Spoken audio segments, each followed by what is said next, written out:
Halo semuanya, kenalin aku Melani Intan Salsabila. Aku dari Prodi Gizi Angkatan 24. Di sini aku akan membuat tugas video dari mata kuliah Mikrobiologi Pangan dan Gizi. Di sini aku akan mereview jurnal fermentasi tempe dengan judul jurnalnya itu Isolasi dan Identifikasi Kapang Rhizopus pada Kacang Merah atau Phaseolus vulgaris L. Jadi, sebelum itu kita masuk ke pendahuluan terlebih dahulu. Tempe merupakan salah satu produk fermentasi yang umumnya berbahan baku kedelai, yang difermentasi dan mempunyai nilai gizi yang baik. Fermentasi pada tempe terjadi karena aktivitas Kapang Rhizopus oligosporus.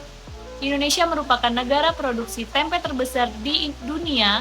Konsumsi tempe rata-rata per orang per tahun di Indonesia semakin meningkat.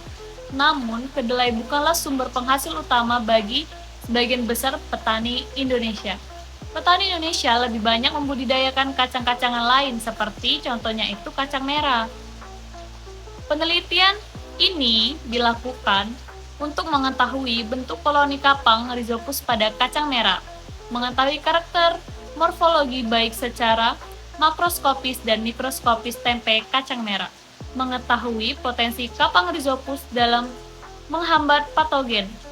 Di artikel ini mengangkat isu tentang pemanfaatan kacang merah sebagai bahan baku alternatif pembuatan tempe. Umumnya kan tempe itu dibuat dari kacang kedelai, tetapi kacang merah dipilih karena ketersediaannya melimpah di tingkat petani lokal. Kapang Rhizopus oligosporus menjadi mikroba utama dalam fermentasi tempe dan dikenal menghasil senyawa antibakteri.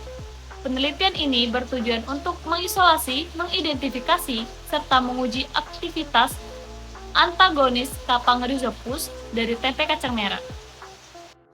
Tujuan dari penelitian ini dilakukan yaitu yang pertama mengidentifikasi Kapang Rhizopus, yang kedua menganalisis morfologi, yang ketiga uji antibakteri terhadap E. coli dan aureus. Oke, selanjutnya itu ada metode yang digunakan pada jurnal ini, yaitu di mana bahan yang digunakan dalam penelitian ini yaitu kacang merah atau Phaseolus vulgaris L, mikroba Rhizopus sp yang berasal dari kultur involume tempe, potato dextrose agar atau PDA, Muller Hinton agar atau MAH, tisu wrapping, aquades, Maitland blue, glycerol, kapas lidi, dan alkohol 70%. Yaitu ada tahapan-tahapannya. Yang pertama itu isolasi menggunakan metode pengenceran berseri atau serial dilution dan teknik spirit plate pada media potato dextrose agar atau PDA.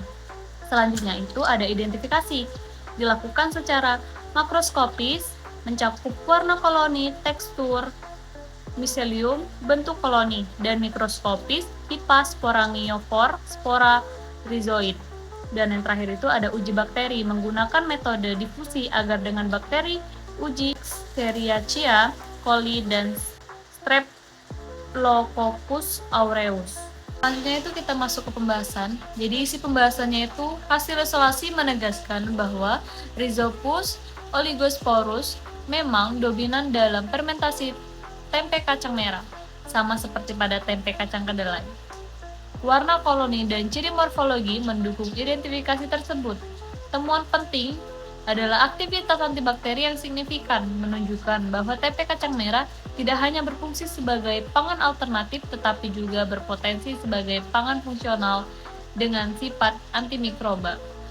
Kita bisa lihat pada tabel ini, di mana tabel 2 ini pengamatan karakter makroskopis kapang tempe kacang merah. Selanjutnya kita masuk ke hasil dari penelitian. Diperoleh 3 isolat kapang KMU1, KMU2, dan KMU3 dengan ciri koloni putih abu-abu yang kemudian berubah menjadi abu-abu kecoklatan setelah lebih dari 72 jam. Identifikasi menunjukkan semua isolat mirip dengan Rhizopus oligosporus, sesuai dengan literatur sebelumnya. Uji bakteri menunjukkan zona hambat sebesar 20 mm terhadap E. coli dan 27 mm terhadap aureus. yang menandakan potensi antibakteri cukup kuat.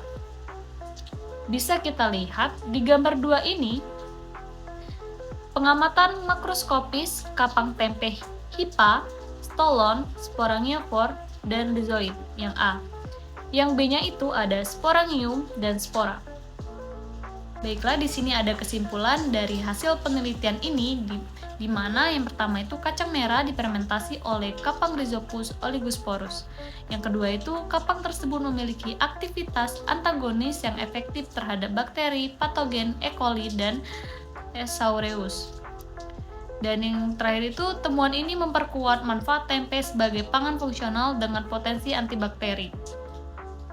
Selanjutnya itu ada saran bagi penelitian selanjutnya, di mana menggunakan kacang lokal lain sebagai bahan baku, itu lebih baik. Yang kedua itu menganalisis lebih lanjut nilai gizi tempe pada kacang merah. Yang ketiga itu ada meneliti lebih detail peran Rhizopus oligosporus dalam fermentasi tempe. Yang terakhir atau yang keempat, mengembangkan pemanfaatan potensi lokal dan pemberdayaan petani. Baiklah, mungkin itu saja yang dapat saya sampaikan dari review jurnal ini. Saya akhiri. Wassalamualaikum warahmatullahi wabarakatuh. See you.